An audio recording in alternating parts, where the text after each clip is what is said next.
Hi, friend. Hi, friend. And to the brave hearts listening out there, welcome to Permission to be Human. I'm Andrea. And I'm Janelle. Get ready for some real-time relationship woo and wisdom From the front lines with occasional tantrums and tears. about how breaking rules, blurring boundaries, and tossing tradition can be catalysts for finding your truth. Let's debunk the fairy tales we were told as children and create a new map for life. Yes, Disney can go fuck itself. If you're seeking permission to choose your own path Freedom is the new F word, people. and want to feel less alone along the way, We got you. Please note, this is our side of the story. Our partners and metamors have their own individual experiences, and we do not speak for them. Hi, Janelle. Hi, Andrea. Welcome, Bravehearts, to Permission to be Human. I saw this reader board the other day, and here's what it said. It's okay to fall apart. Tacos do it all the time, and we still love them. And I was like, yes, I believe that. It's okay to fall apart. It's okay to be in pieces. It's okay to be not all together all the time. It's okay to not look put together all the time. That was a little piece of wisdom from a little Mexican joint on Federal. Nice. I was in DC for the weekend and my friend came to dinner on the last night and she's like, I have lost all ability to coordinate an outfit. And so she was in her slippers and then like a down vest and this like not matching pants. And she was just like, no more. I can't put any more thought into this. She was done. And I was like, great. And then the hostess looked at her because we're at the restaurant, the hotel, looked down at her slippers, which were white, fuzzy with stars on them. And she just walked right past her and walked right in because she's like, there's shoes.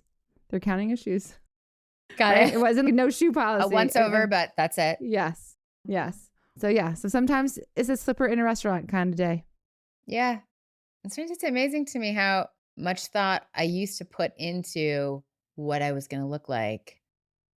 And then Just to leave the house. at a certain point, that was a long, long time ago. I remember getting here and being like, oh, I don't have to wear earrings and makeup to the grocery store. What a fucking concept. Because where were you coming from? I was coming from college, basically, at that point. Definitely growing up, it was like, And then you were in Illinois, right? That's where you went I to? wasn't, yeah. And, in college, of course, I was wearing less. I was worrying about my outfits less. But still, anywhere I went, I could bump into someone who I knew or thought was cute. So there wasn't a complete release on that. I don't think until I started going to Safeway here when I lived on Emerson and Evans. And I just had this realization. It definitely made life easier. Have you always been like that? Yeah, I think so. That I didn't matter what I was wearing to the grocery store. Yeah, that feels pretty true for me. I had this really weird habit in high school where I'd go get my hair cut and then I wouldn't let her dry it. I was so like, all natural. Really? Yeah. No blow drying? Yeah. I don't even know what possessed me for a couple of years that I did that. I mean, I definitely have cared about how I looked for sure, but not going to the grocery store. It was fine. I think it was partly because I felt like my attitudes for so much of my early dating life was like, you can meet someone anywhere. Romance can happen anywhere. I can spot a cute stranger anywhere. So it is always about to happen. I do think that maybe it's Midwest thing, but I definitely think it's a Southern thing. For sure. Yeah. And we weren't quite to that level, but it was kind of like, yeah, you should look at it all the time. Who knows you're going to run into? Disney put so much pressure on generations and generations of women to always look good all the time because a rom-com could happen at any moment. Yeah. I think you're right. Like, I'm going to be the star of my rom-com at any moment. Just wait. It's a little bit much. All right. So today we're talking about guilty pleasures and vices. And I really want to take away the guilty from the pleasure. How horrible is that? Yeah, absolutely. In fact, we were talking about that earlier today. If there's pleasure, no guilt. Just fucking enjoy it. How can you get rid of that guiltiness? Guilt or shame. Some of you might have shame too. That's true. So a vice is defined, we don't say Webster's anymore, but when I Googled it, a vice is defined as a habit that's regarded as a weakness in someone's character, but not usually a serious fault.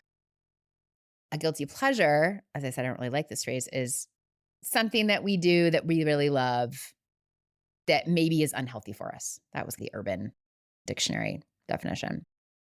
And then I also want to go in a little bit into addiction too. And that is defined as physically and mentally dependent on a particular substance and unable to stop taking it without incurring adverse effects. I define it as something that has power over me. Power meaning that so you are not in control. Correct. Yeah. And the reason I wanted to do this episode is probably because of my own overcoming of different pleasures and vices. And then I had heard Glennon Doyle talk about taking the edge off on her podcast, We Can Do Hard Things. And this phrase is sometimes what people use when they talk about having a glass of wine at the end of the day or taking a gummy or watching TV or engaging in one of these activities. And it just, just takes the edge off. I definitely used to say that all the time when I drank. Or I feel it. I was like, oh, there's an intensity running through my system. Let me just have a glass of wine. Sure. Really common. And nothing wrong with it. There's definitely like no judgment in this episode. But it did make me think about what if I didn't take the edge off? And this is what she suggested. What if you sat in the discomfort? Because the edge is really where the learning begins. And I agree with that. So it made me wonder, what were these vices really about? Are they scratching an itch? Are they escaping the life we can't face? Is it comfort when we're feeling anxious? It's just a way to fill up our time with busyness because we can't sit still. I'd say probably all of the above. But the funny thing is that so much of life is a distraction to keep us out of the present moment. I would say for many years now, I have been trying to practice staying in that discomfort and staying in the uncomfortable and getting comfortable in that in between without following the impulse to have the vice or the pleasure. So that means pausing between bites when you're at dinner. Not being on your phone when you're at dinner. Right. But even by yourself. Yeah, absolutely. Absolutely. It can even mean just like slowing down on my walk between the coffee shop and my house, right? That's not a guilty pleasure, but that's like being uncomfortable in the in-between. They're like, oh, I'm between the things I like. And so I'm just going to hurry to get past this point so I can get to it. So it's really about sitting with that itchy, scratchy craving. So we'll get into the vices here. The first one's television. I mean, it can be an escape. I've been watching TV my whole life. I grew up definitely in a movie quoting household. And in the morning, we listened to Bryant Gumbel and Jane Pauley on the Today Show. And in the evenings, it was Michael Landon and Melissa Gilbert in A Little House on the Prairie. And there were far less channels, and I didn't have a TV in my room or a laptop or a phone at that point. We had a little screen, 3 channels. It seemed like small fingerling potatoes for sure. Like, no big deal. Right. Even now, I'm just like, that is fucking nothing. Nothing. I just totally agree. So if everyone absolves some guilt, like we had the rotor. We didn't even have a remote, I think, in the beginning, right? Yeah, it was just like a channel turner, like something you had to hold on to and turn. Get up, go to the TV. Oh my gosh, remember that? So the television definitely did contribute to my current career. It helped me become a better writer. I learned about timing, stories, humor, writing, performance, all of which helped me today with my job. Because my main passion is self-expression. So it was an art form and I loved it. And I don't really regret watching television. It has taught me about humanity. But now I just try to be pickier and be a little more discerning about what I'm watching. And so I also still crave an escape, right? Like, okay, how can I turn my mind off? I just want to turn my mind off. A great thing would be to do meditation, but I do want a distraction. And I wouldn't say it's a major problem for me now. I have definitely lost interest in a lot of it. I just watch things here and there, but it's been that in the past. And I think it does serve a lot of people in this way, just as a means of escape. Yeah, I've been learning to like figure out the distinction between distraction and escape, because I do think pleasure can fall into escape. There's pleasure and there can be an intentional escape. There's like another layer in there at times. But for me, with TV, as you know, by my lack of pop cultural references, I'm not a TV watcher, but I did grow up in a TV watching household. Ironically, I also grew up with the Today Show and Little House on the Prairie and PBS and Saturday morning cartoons. and nonstop sports. Baseball season, football season, tennis, golf, the Olympics. So funny. Like, when I read this, I'm like, what? I so not have expected that from you. And you did not attach to sports. Correct. I was surrounded by it all the time. I still am when I go to my dad's. I am when I go to my brother's. TV is everywhere all the time.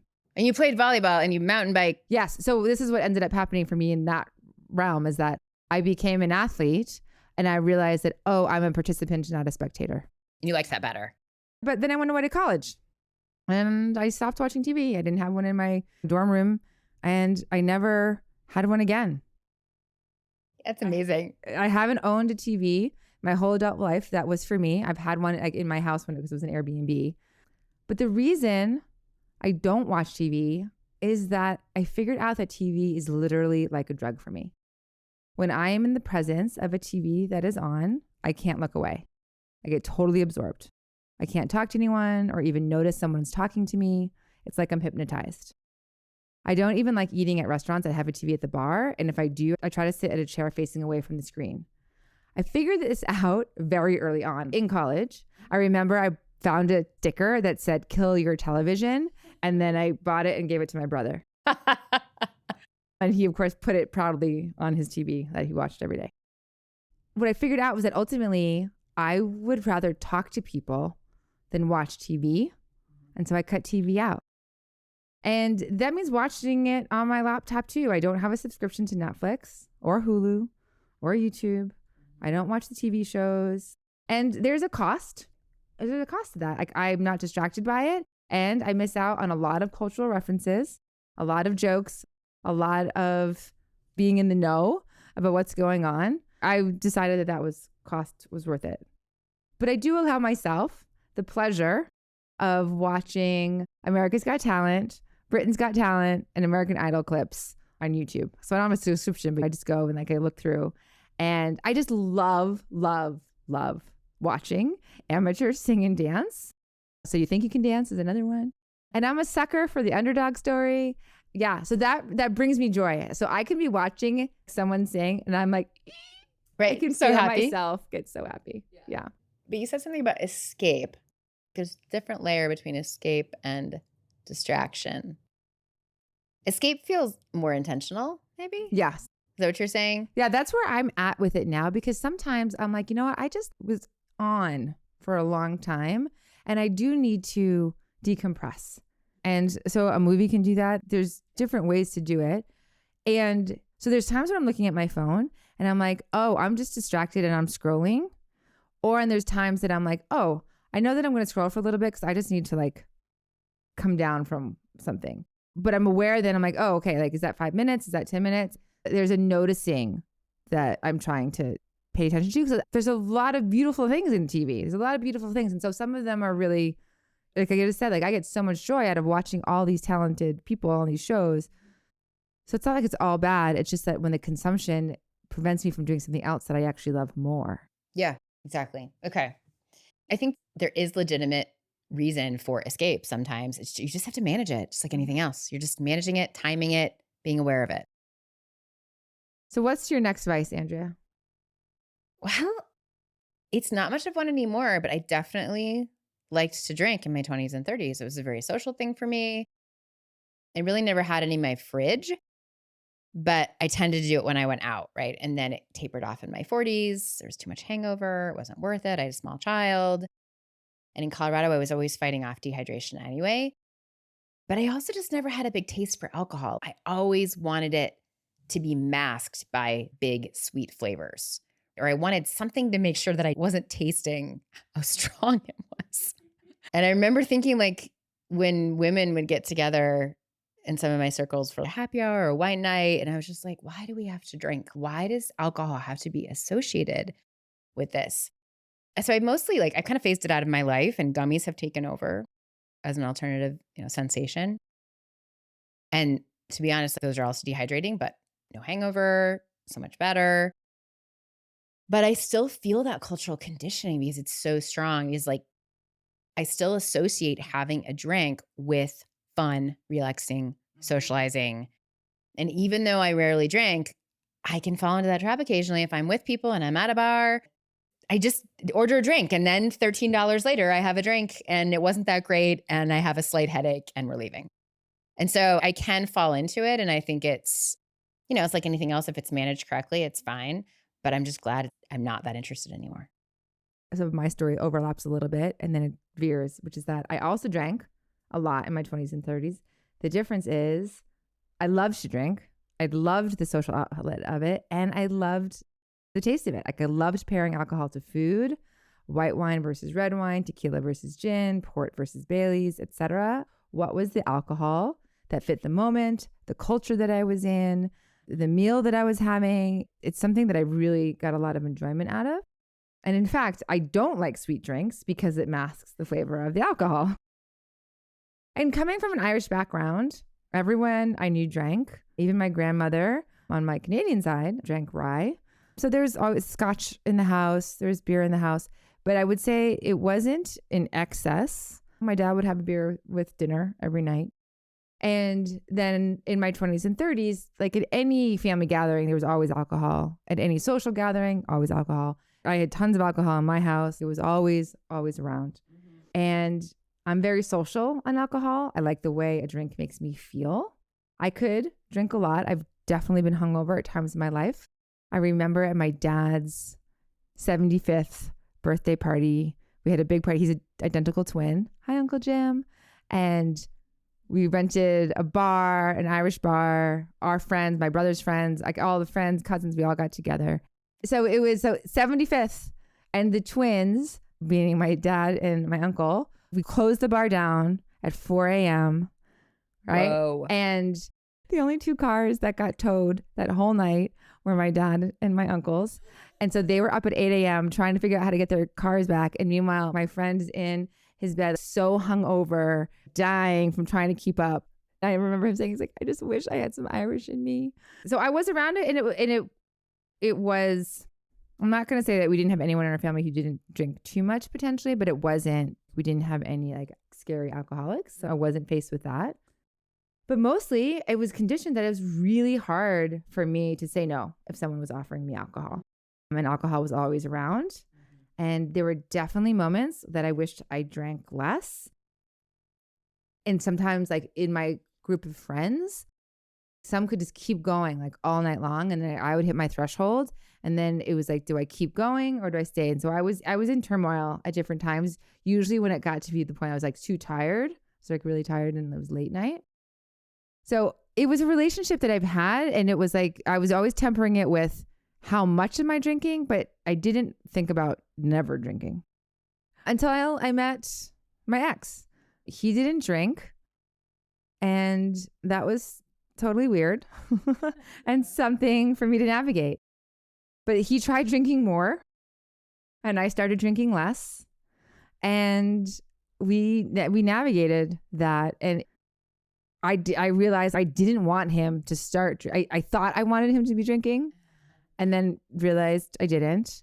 But really, it wasn't until January 2020 when I did dry January that my relationship to alcohol started to change. And I just wanted to give a shout out to anyone who's doing dry January, because we're in January right now when we're recording, especially one of my oldest and dearest friends who's listening to this podcast, that I'm so proud of you, that you're on day 29 of not drinking. And I know it's such a big fucking deal.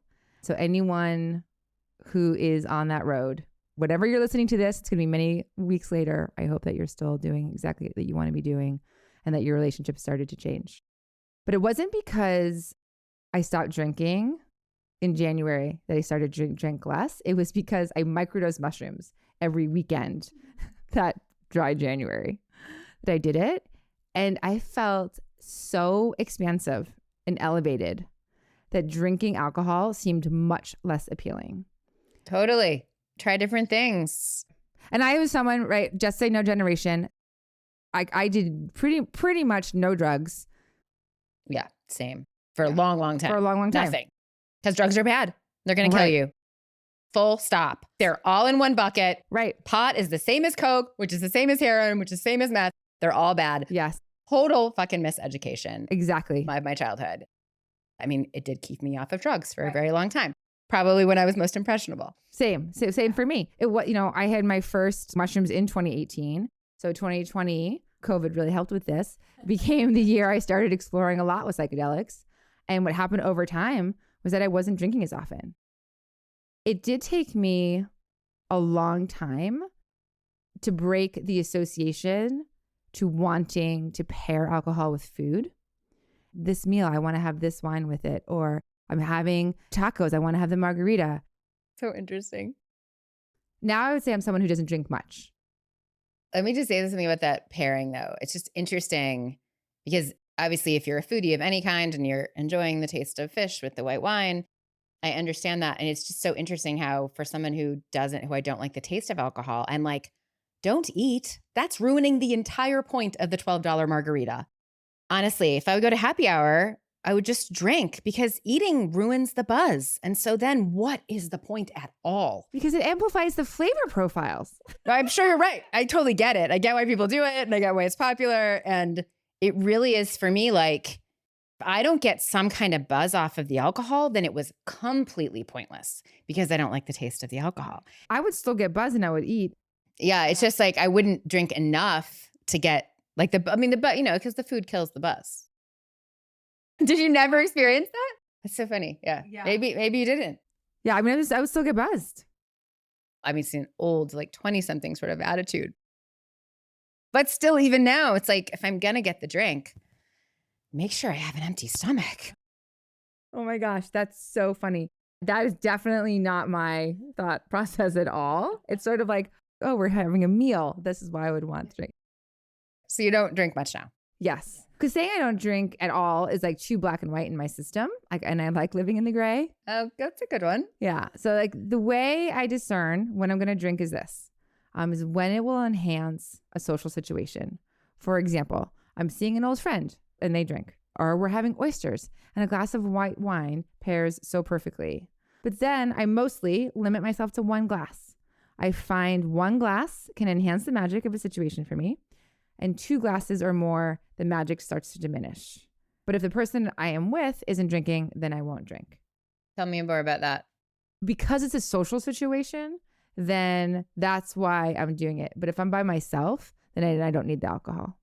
But if the person you're with isn't drinking, you're catering more to their preferences than yours? My preference is to not drink. Okay. Right? So my preference is to not drink. That's the baseline. Right. And then you're just going to up-level it from there. Right. Uh-huh. Got it. And if the person you're with isn't drinking, right, and there's no need to drink. I see. Gotcha. Yeah, and then when I'm home with my 93-year-old dad, we'll often have a scotch while we're watching TV, whatever sports is on, or NCIS. And then, and we'll have a scotch before bed. Scotch before bed. Yeah. That's classic. There's something romantic, of course, about that. Okay, so next vice. How do you handle the social media phone situation? We talked about that a little bit. It's the biggest addiction that I have for sure. I look at my phone, doesn't have any notifications. Somehow I don't trust the notifications that I've set up. So I'm just going to go ahead and look at it anyway, because what if something has shown up and the notification didn't work? I mean, what the fuck am I thinking? I don't know. I've tried leaving my phone in my car. I just retrieve it. I've tried using apps to keep me off social media.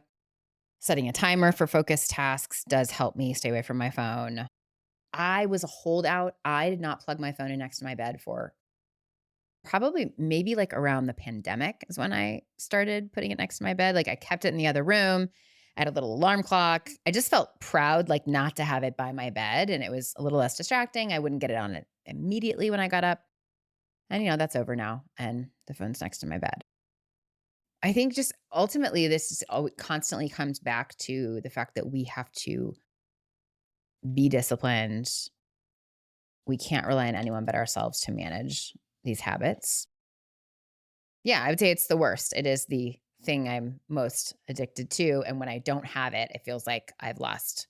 I had mine fixed and it took 3 hours instead of 45 minutes the other day. And yeah, I mean, I've found stuff to do, but I went to get my phone like 15 times to take a picture, to use it, to get on it. And yeah, it's really challenging. And I think the only key is what you talked about earlier today is if you don't want to buy something, well, then don't go in a store. I know that if it's in front of me, I'm going to grab it. And so if I can get it out of my sight, then I can't grab it. But that's an imposed, it's really an imposed rule. And that's why I mentioned in here about Sprouts, who does not carry plastic bags anymore, because they're like, no, you got to bring your own bag. And so they're forcing you into the situation. They're forcing you to be a better person. And while I don't always like laws that are forcing me into, I feel like that shouldn't determine what you do. We should let people do to themselves what they prefer. I found that I have to impose those rules on myself if I want to get off my phone, because when it's sitting there, it's pretty hard. Totally agree. And this is definitely my biggest addiction. I recently deleted 160,000, yes, really, emails off my phone and turned off all notifications and tried to unsubscribe from all marketing emails. I didn't use social apps, like, Facebook and Instagram for a while, but I find myself scrolling a lot again as we're on Instagram now for the podcast. I have thought about trying to only post on Instagram from my laptop so that it's not on my phone, but I'm still navigating this relationship. Jamie Wheel has a list of things of these are like top biohacks. And I do actually most of them, with the exception of don't look at your screens for an hour before bed and an hour after I wake up. And that I definitely do. It's like one of the things in the morning after my in between state, which I love, of half asleep, half awake. And then once I wake up, then the first thing I do is grab my phone. I actually find pleasure in that. And given the leisureliness of my morning, I haven't been oh, this is a waste of my time. There's something there. But the compulsion throughout the rest of the day is definitely present. But you just saying if I don't see it, because I just told you I don't go shopping. My way of dealing with not wanting to go to Starbucks was just to not go to Starbucks, so I don't have to buy coffee. And I don't want to go shopping. I don't want to buy something, so I'm not going to go shopping. I don't know that I've really tried locking my phone away. Yeah. In the co-working space, I just joined the process. They have these little safes in the front for your cell phone if you want to put it in there and lock it up, which can be handy for sure. One of the apps, there's so many apps, but one that I use for Facebook that worked very well. I don't really get on Facebook at all anymore. Just I click on it and then it says it's time to take a deep breath, and it clears my entire screen. And then it brings another color down my entire screen. And it says, now you can make a wise decision. Do you want to go to Facebook or do you not want to go to Facebook? And now when I'm going to Facebook, it's for a reason. And so I usually am saying yes. But for a while, I was just clicking on it just out of habit. Just I'd pick up my phone and hit it. And this is what's happening with Instagram now, except I think I'm ahead of the game. I mean, we are posting with Instagram, but lately when I see the Instagram thing, I now associate it with a few things. First thing I associate it with is expressing myself, which sometimes I want to do, which is great if it feels authentic. But the other two things I associate it with are, oh, I should be posting. Should. Other people are doing this. Why aren't I doing this? I'm behind. I'm not relevant. I'm not up to speed.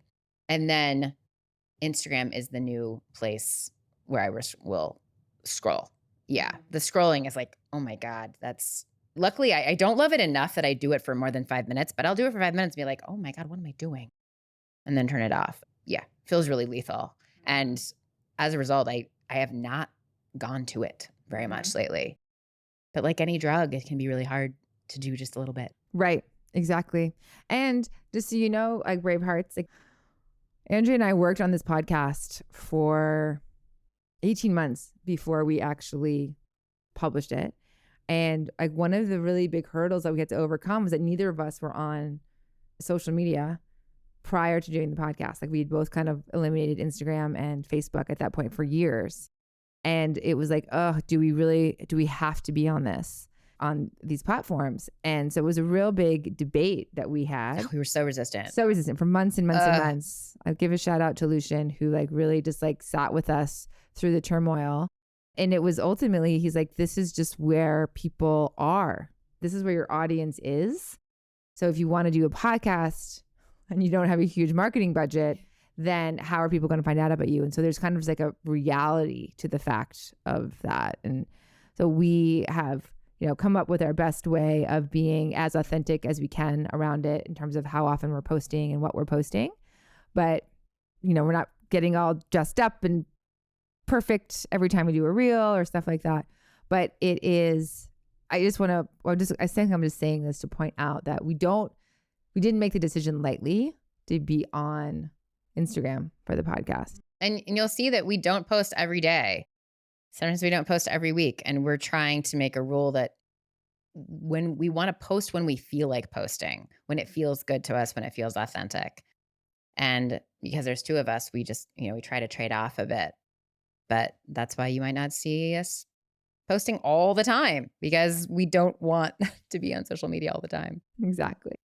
Okay. Looks like sugar is up next. What's your relationship to Sugar? that? Yes. Oh my God. I'm hiding. This has been a big one for me. I'd say it was firmly an addiction for me for a long time. I've always had a thing for it.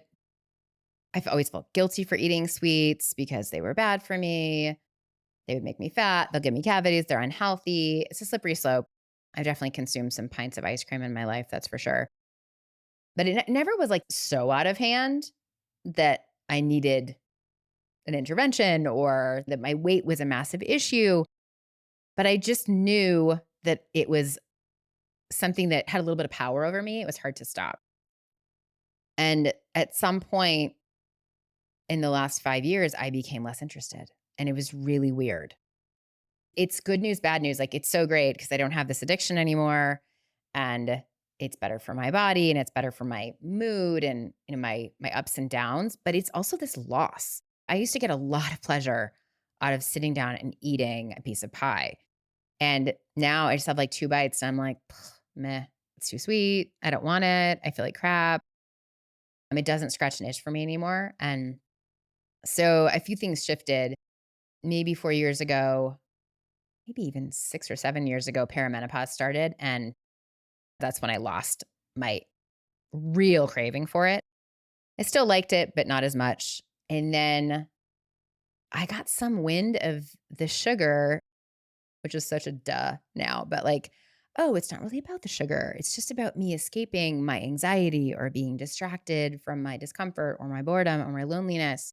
It was like a need for a hit, like a drug. And when I realized that, I would like, at least I was aware of it. I didn't stop doing it, but I was like, what is that about? What's the deal with that? And, I remember finding out that sugar is more addictive than cocaine. I didn't know that. That's crazy. I know. Like, I keep checking that. I'm like, is that really true? And then Google will go into this thing about when tested with rats. I'm like, great.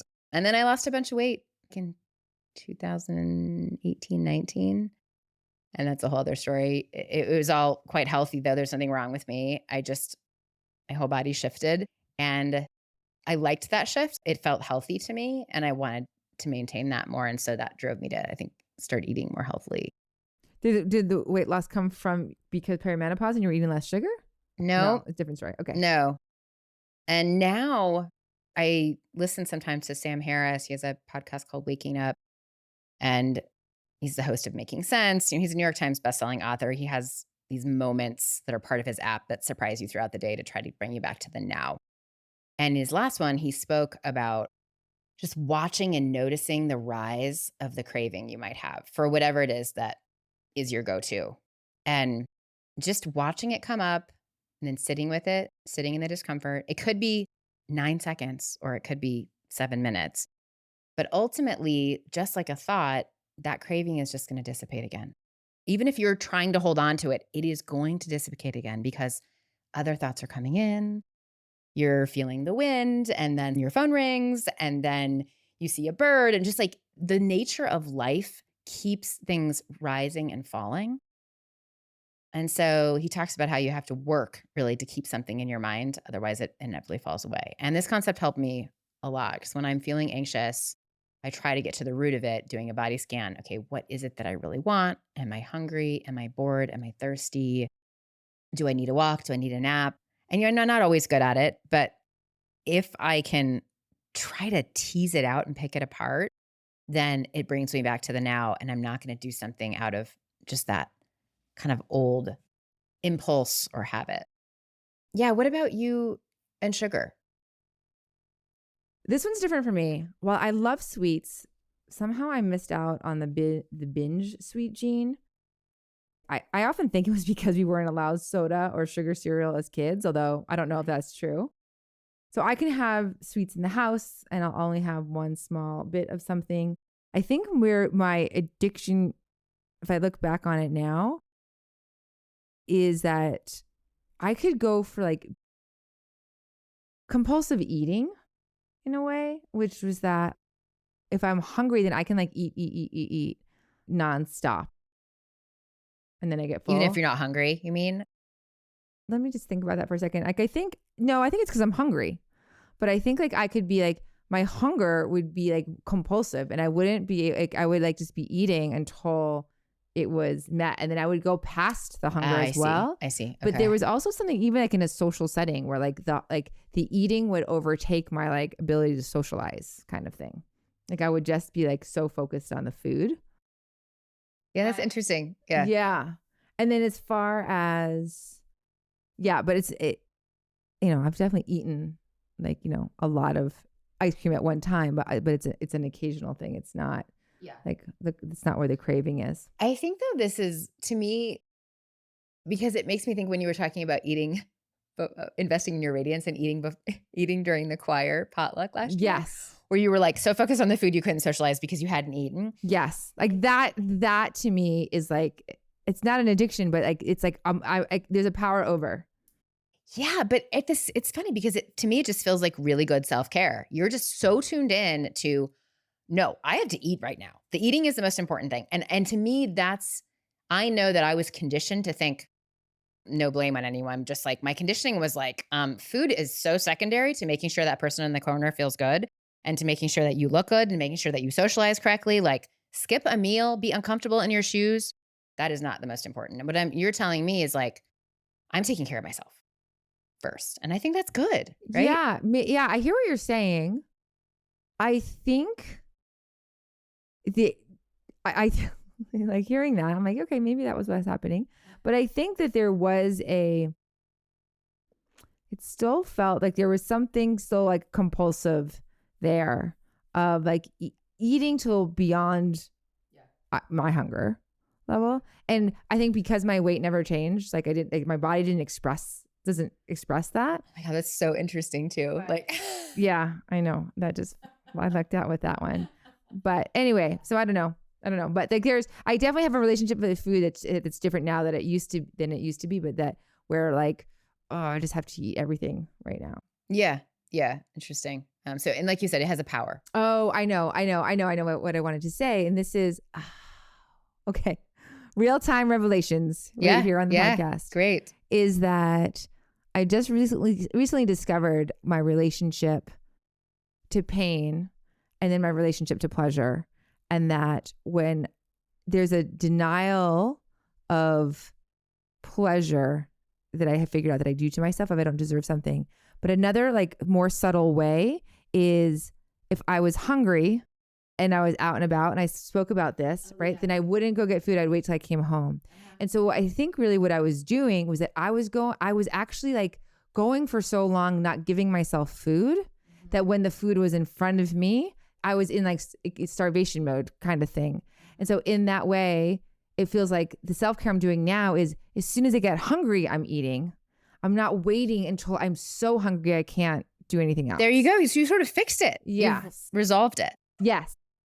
That's really good news. I was aware that I had resolved it in the past few months, but I did it. But it just got to me to like, oh, but that's the compulsion was that it was going for so long without food. Yeah. Was where I was like subconsciously denying myself. Yeah. And then you were ravenous by the time you got the food. Ravenous is a great word. Okay. So then there's something I want to talk about impulse control a little bit, and I just dabble in it. But I think what I realized in when we were working on this script was that I always felt like I was pretty good at impulse control. Like I didn't do, I don't know, stupid shit or like just I thought things through. I was a planner. I didn't do things suddenly. But I also think it was because I had the impression most of my early, say, first 30 years that everyone was watching, right? My parents were watching, society was watching, and I cared about what people thought. And so that kept me a little more structured, not just being like, I'm just going to like smoke up or eat this thing or drive over here or go with this person or just like there was some performative. I wonder if that's part of why I was like, no, I better stay on track. I better stay on track. Everyone's watching. But as I got older, I feel like my impulse control has actually gotten worse because I'm just like, I'm doing whatever I want. So there's been a little bit of that. And now I feel like I'm trying to come back a little from But that. talk to me more. Like, what's like when you're saying the impulse control, you're talking about this sugar? What are you talking about? I think it's the sugar. I think it's the shopping. For a while, it's not true now, but sugar shopping, just being like, fuck the rules. I've been following my rules for so long. I want permission to not follow the rules. And I just think that impulse kind of following the impulse, my own impulse goes along with that. And there was probably a pendulum where it like went a little far for a while. Okay. So the next one. It's the bob. It's the badge of busy. It's the thing that we humans do. Productivity makes us feel accomplished and worthy. It has a lot of power over me. I love being productive. Being lazy is definitely one of the worst insults you could give me. And in the last 2 years, I've been embracing my feminine energy and I have dramatically reduced my productivity in an amazing and scary way. It's chaotic. It's messy. There's lack of goals and structure. Can I just call us out though? I just want to make sure the brave hearts hear this. You've become less productive and extraordinarily more creative in your self-expression. Absolutely. Yeah, that's the benefit.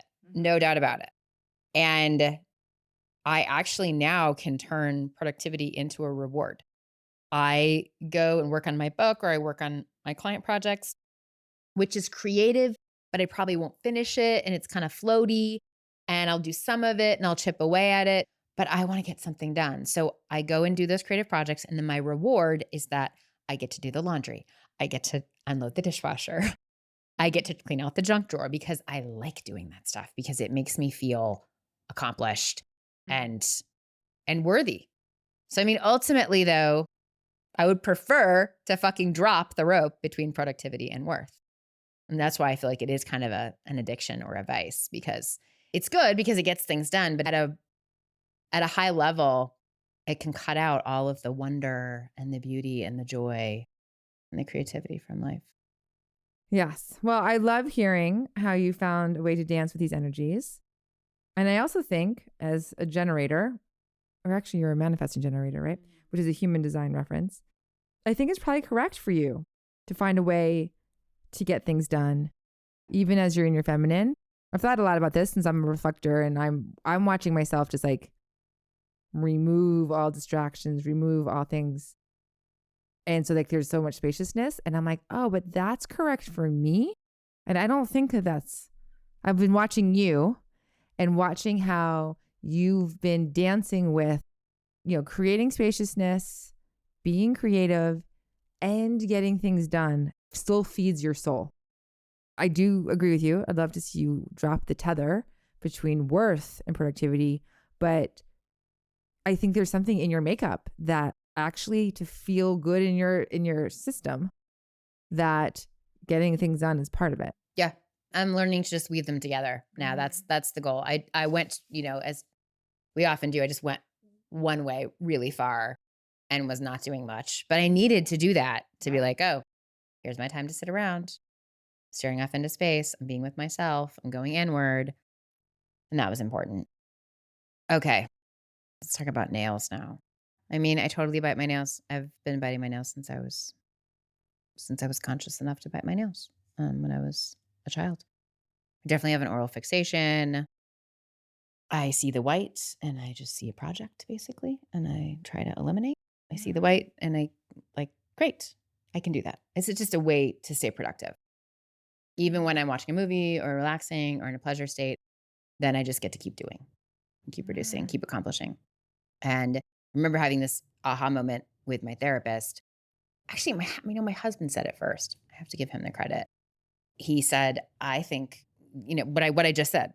He's like, yeah, you just want to keep accomplishing things. So you're never going to stop. And that's just your way of continuing to do. And this was a huge aha moment for me at the time. I thought, oh, but just because you figure out why you're doing something doesn't mean the issue goes away. And initially that made me really sad. I was like, oh, okay, I totally know now. And nothing changed. I mean, G.I. Joe used to say that knowing was half the battle. Do you know that? I do know that. Do you know that? I do know that reference. Oh my God. Yeah, I throw that in when anyone ever says like, now we know. I was like, and knowing is half the battle. But I'd say it's more like 1/4 of the battle personally, because it's like, okay, awareness is great, but I have not stopped biting my nails. That was like 7 years ago, probably, that I figured that out. I've tried to quit. Most of my life, I've been like, who cares? I mean, it's not a drug. It's not a cigarette. It doesn't cost anything. Then there came a time when it felt dirty and embarrassing. And I thought, wow, this has power over me, right? Because I can't stop doing it. I've tried bad testing nail polish. I did a blood oath. I tried hypnotherapy. I've gone to addiction workshops. I put on fake nails for long periods of time, which of course does stop me for that period. And nothing has ever worked. And so it is definitely I would say it's like the albatross in my pocket. It's not big, it's small. I have really tiny little hands and they're always, they just don't look good. So yeah, I'll just probably be working on it till I die. Like I always think, I'm like, oh, maybe this is going to shift my nails, right? Or some outside, maybe it'll come in inadvertently. I feel like this is one of those things, like I would love it if a Braveheart just has a report from the field. Has anyone navigated nail biting? I would love to hear about it. I stopped sucking my thumb when I was 5. My mom promised me strawberry shortcake sheets. That totally worked. Have you tried that for your nails? No. It's true. That'd be really good if I got something, if I got to go somewhere, if I stopped. I don't think that would work. I think it's way too deep of a habit by now. Okay, Bravehearts, thank you for listening. Any insights on any of your own vices? That's your homework, is just to reflect. We're all human. That's what we're here. Yeah, there's no judgment. Like we all have our things that we like and we all have reasons we do them. And the more aware we can become, that's our first step for any of it. It's all like an ebb and a flow to me. And like life, like, we've talked about like, oh, this is how I was for a while. And then something else came in and something else came in. So yeah, it's true. Yeah. So we're with you. We're human too. Do you need permission to be human? You got it. Listen, subscribe, and review on Apple, Spotify, or wherever you get your podcasts. Learn more about us at permissiontobehuman.live.